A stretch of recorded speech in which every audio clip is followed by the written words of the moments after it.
The latest project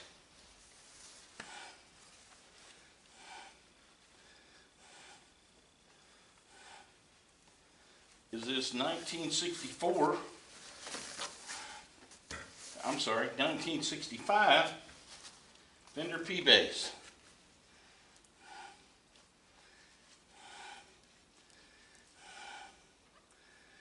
Now what's going on, I noticed that this has a crack in the headstock. I don't know if you can see it, but it's right there. And it doesn't go all the way through.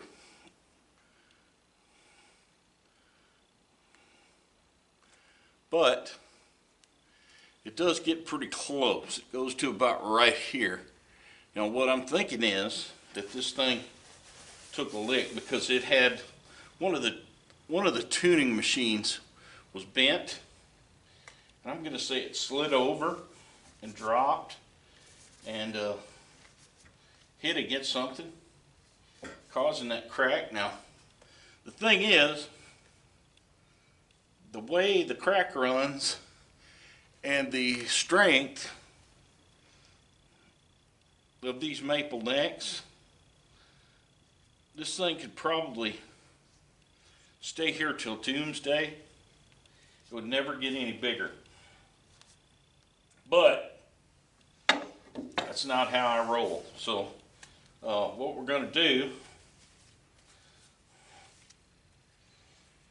and I've already started, I'm placing this in here and just letting the weight of the neck pry that gap open, and using just my thumb to create hydraulic pressure. I'm just pushing that glue down in that crack. Now previously I did put a little hot water in there. That tends to make the glue flow just a little better. Let's make sure I get it good on this side. Now it looks like, boy, he's really being messy. And I am being messy because I'm trying to mash that glue in that crack, and I think I've got it pretty good. We'll know when I put the clamp on it and see how much squeeze out we get. But yeah, this is a cool old guitar, and of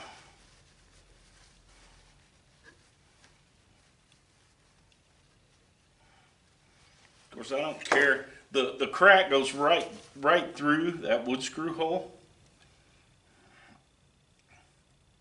So that's why I say that tuner probably took a pretty good lick. I think I've got it packed pretty full. I'm going to go get a clamp, and we're going to clamp that dude and see how much squeeze out I get along that crack.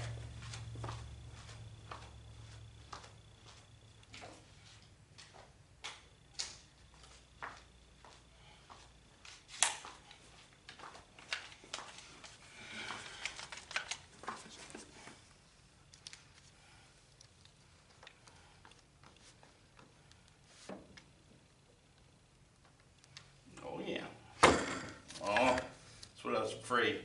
Curvature on this neck might make clamping this a problem, but I think if I can move it to the middle of the clamp,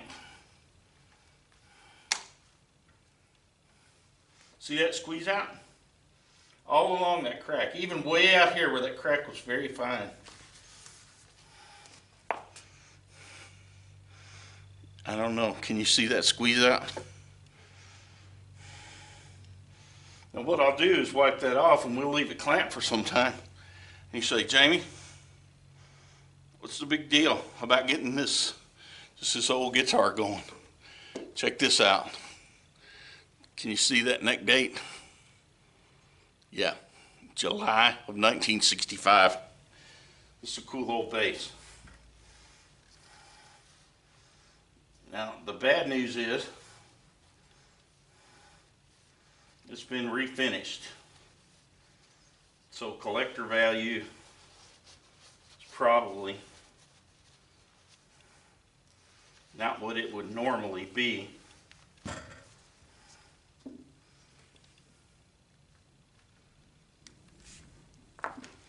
We're just going to leave that clamp for the day, and I think this thing will be absolutely fine from this point forward. So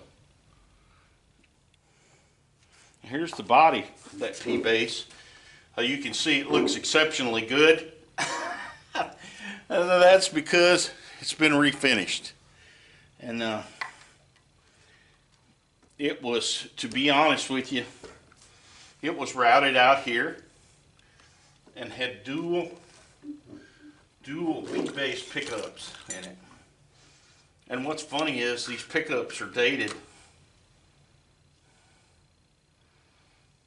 Well, these would even be vintage. These are dated 1973. But I put the original ones back in it that are dated 1965. Rewired it because they had this thing wired up. They had two. Look at this. Look at this nastiness. I've had this thing for a long time. Good friend of mine, Paul Potter, good friend of our family's, he found this in the, I don't know if it was a yard sale or what, but he was always finding cool stuff. And he said, man, I got an old bass that's it's not pre-CBS, but it's pretty old. The serial number starts with the L. I don't know if you can see that, but that's the L series. The L in 5 digits. That shows that it's from just after the sale of Fender, by Leo Fender to CBS. Of course, he stayed on as the president. And here's that bent key I was telling you about. Now I've tried to straighten it. And I've got it straight enough. It's straight enough where it won't hit any other keys. But I'm really worried. Oh, wow. It's pouring rain. Just started. So if you hear it, I'm sorry. But this, to be honest, I was afraid to straighten it more because to really straighten it good, I need to take this cover off and bend these pins out here and take this cover off, which would allow me to put the worm gear, the tuning peg itself, in a vise and get it good and straight. But to be honest with you, when you try to bend these open, they break off more times than not. So I'm not going to do that. It's just going to have a bent tuning key. And if I think of a better way to straighten it, I will do that someday. But right now, I mean, let's face it, guys, that's mojo. Now, the routed out body was way beyond what I call mojo. I call that butchering, okay? And generally, I'd say don't refinish anything that's old. But because of that big routing they had back here, this thing looked horrible.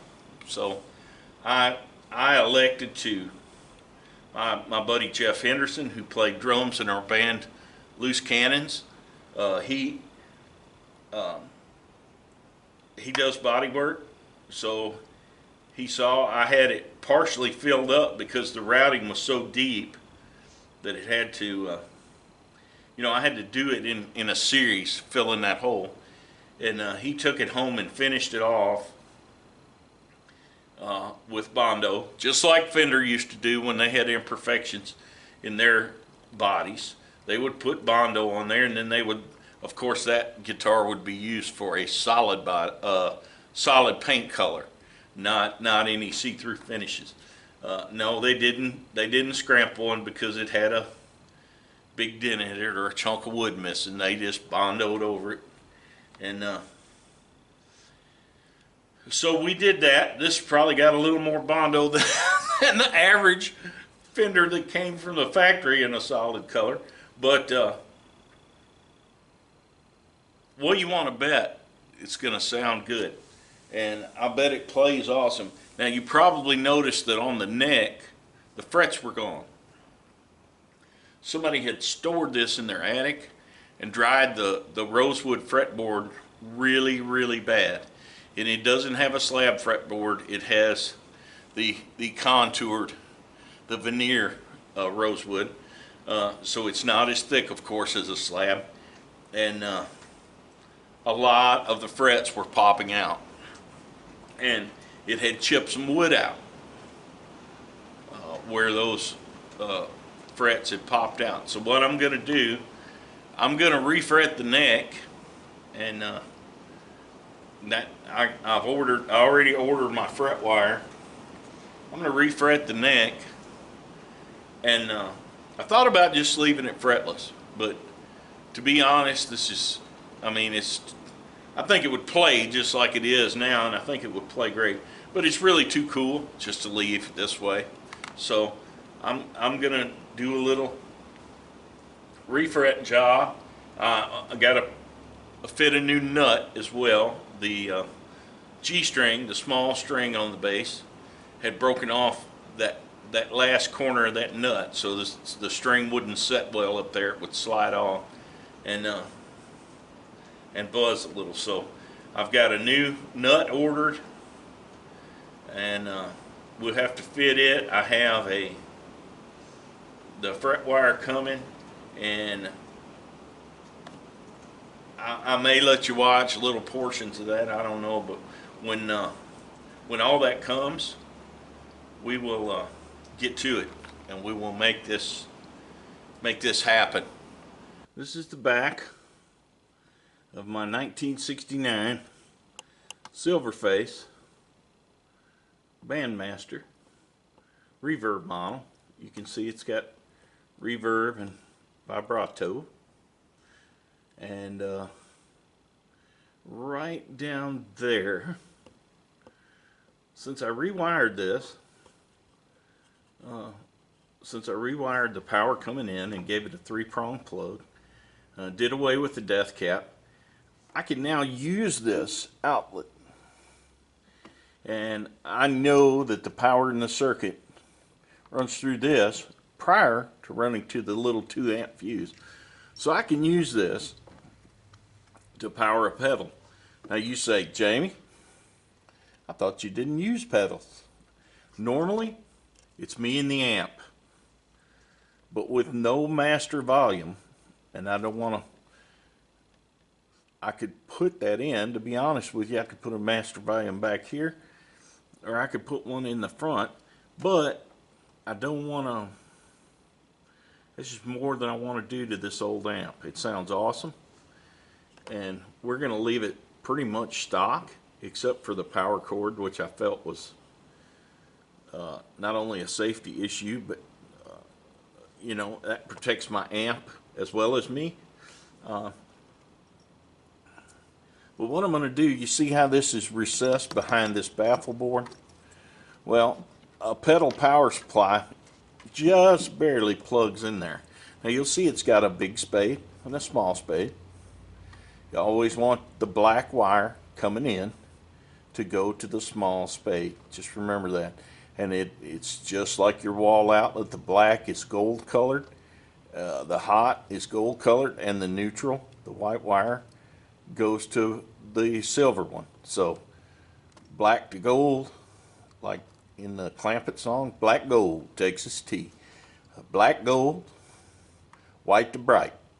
Okay, and so I'm going to wire this in, and I'm not going to wire it in permanently. What I'm going to do is take this screw out.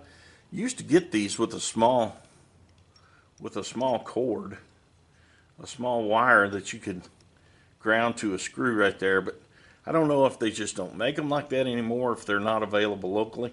So I'm going to solder a green wire onto here, and I'm going to put a terminal on that green wire so I can put it under that screw right there, and I can use this to plug my pedal in.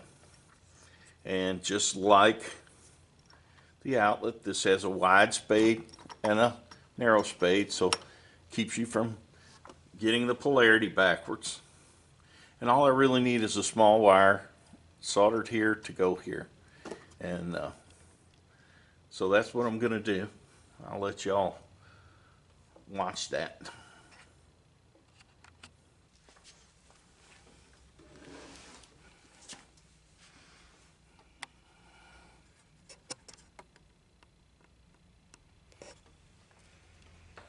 All right, so when you solder, sometimes holding small parts is very tough. So here's a trick I do. I have an O-ring, just a simple O-ring. I can clamp the part in the O-ring or in the plier, little needle nose. Especially these offsets work handy. And that makes just a little clamp to hold the part. So my fingers don't get hot. And you know, you're tempted all the time when a wire moves to grab. Don't grab. Because they do get hot. Now I'm going to tin this a little bit just to see if my soldering iron is hot. Oh yeah. And that's it. Just touch it to it and you'll see that solder. That solder will crawl all the way up to the insulation. So go ahead and tin this and it'll make short work of this. Get this hot.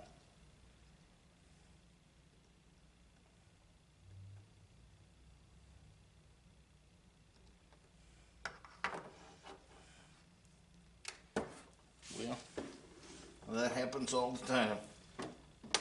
Generally Brian is here, and then I'm in the middle of sweating real hard and working on something, and I drop something. He grabs it so I can stay involved in whatever it is I'm doing.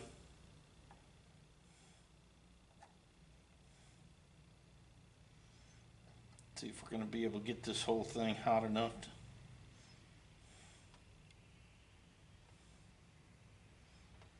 believe it is. Starting to work. There it goes.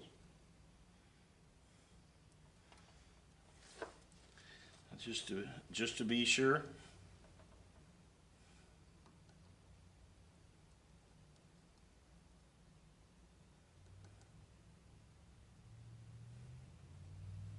Oh yeah, did you see that? See that solder get all super silver and liquid and just flow right into that hole? That's what you want.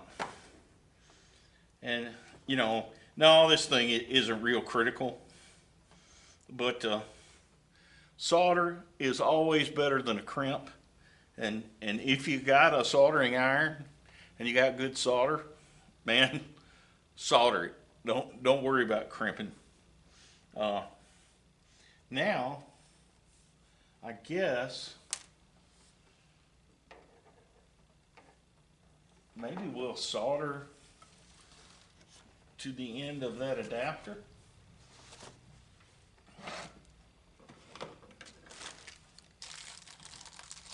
I don't know what I did with that one, so I'm going to open another one. There we go.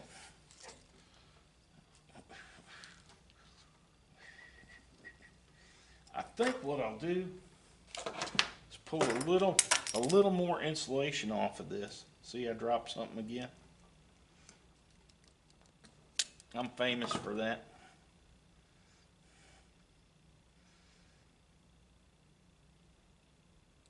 I always like to put a good twist to the wires before I tin them. What I do with them? There they are.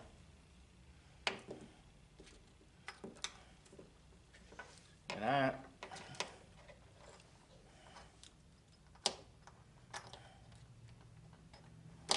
whoa, it's all right. good, really.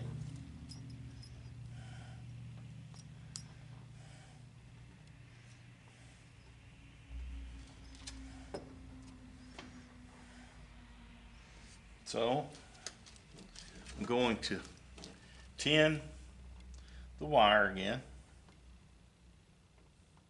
You know what? I'm not. I'm going to hook it in there first, I believe.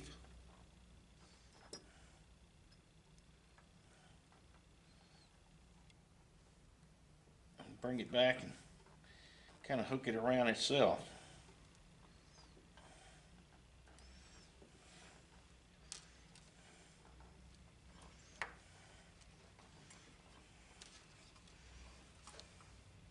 Because when you tin it, you know, it makes it stiff. So I think this will work out better.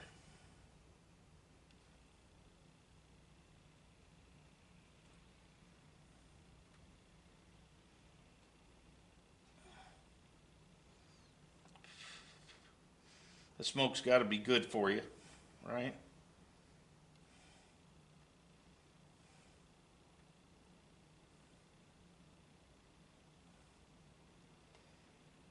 Probably should have cleaned that off. But I would think that that's like anodizing, wouldn't you? I would think that it's probably conductive. I mean, my gosh, they've got it for a ground wire, right?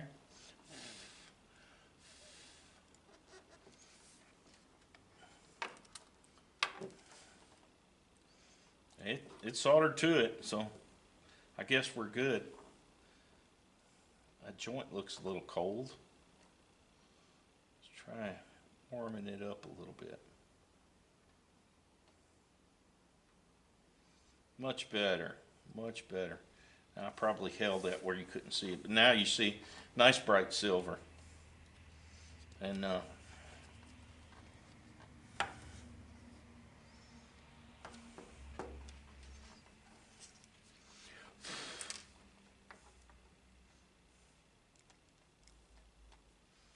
that's ready to roll, I believe. Let's go back over to the amp and we'll install this. And this will just stay with the amp that way. But what I was saying about not using pedals, listen, y'all, when you use old classic amps before, especially before the 70s, because I think they put a master volume on the silver faces in probably like starting 74, 75, 76, somewhere in there. Don't quote me on that, but when before they had a master volume, the only way to get good tube overdrive was to crank it up all the way.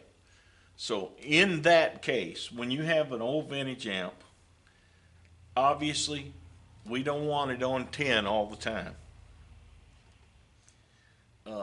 Just too loud. So I am not above using an overdrive pedal, you know, just something like an old tube screamer or something, just to keep the volume low and to be able to get some pretty good tube overdrive. So generally, yes, I'm not a pedal guy, but in this case, I don't think the Lord would mind. All right, let's go over and put this again onto the back of the amp. All right, so here we are. So you'll notice this only goes in one way. It won't go in that way. Now we will, let's see.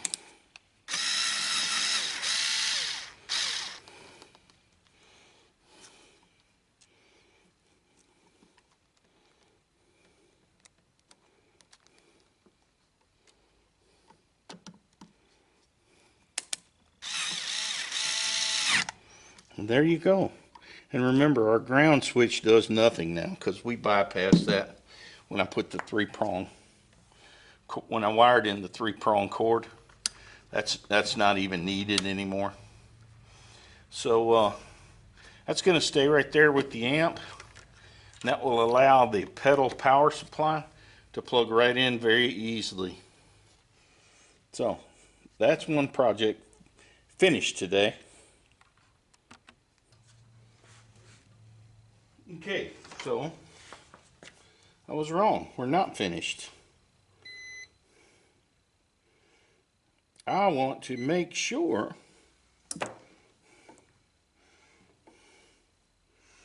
that grounds to the chassis. So we're going to put here and put here. There you go. Grounds to the chassis. Now we're finished with that. So here's one to add to your just general list of right at the top of your checkoff list whenever you get to do something or whenever you're doing anything. I got a call from a friend of mine, and he wanted me to come and program a net video recorder for an 8-camera wireless camera setup for a friend of his, because I had programmed his. So I went over there, I guess it was last Wednesday, and you know, I've done this before, so of course with my security cameras and setting up other people's, and I set my friends up very quick so that I attached it to his router, and got it so that it goes to the website and downloads the video to the cloud. And I had just done his like 2 weeks previous. It took about a half hour.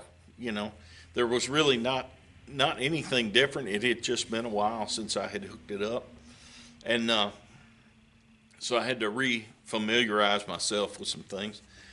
I went over to his house to visit him last Wednesday, and that neighbor of his across the street came over and talked to me about it. And I said, well, let's go over there. I said, it shouldn't take long.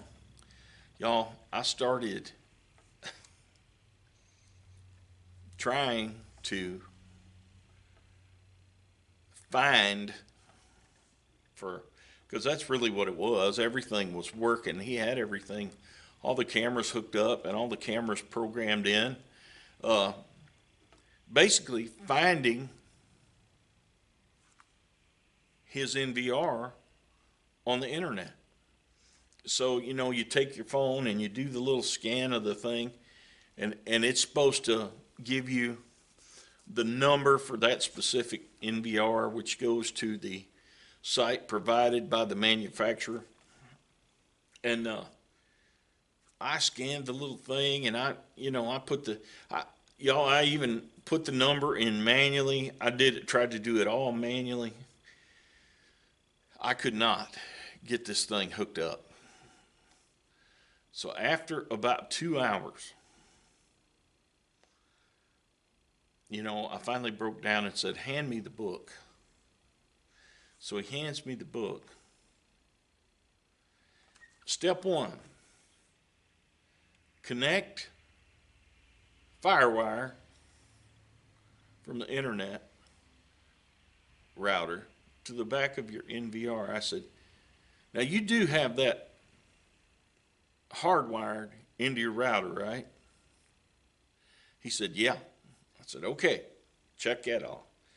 And I'm going down, I'm at about step 3, and he says, I think I unplugged that to plug that repeater in. So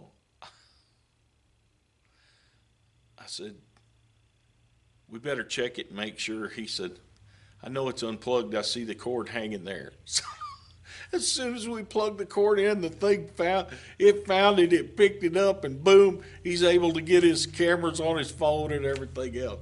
So whenever you set out to do something, even if it's something you think you know how to do, go ahead and start at the top of the checklist and bring it on down, because it may save you a lot of time. I was getting thoroughly disgusted, and I was having to read that Chinglish, you know, that mix between Chinese and English that all those instructions are written in. And man, once we did step one, boom, it all fell together. So you know, start at the top and just work your way down, and might save you a lot of time.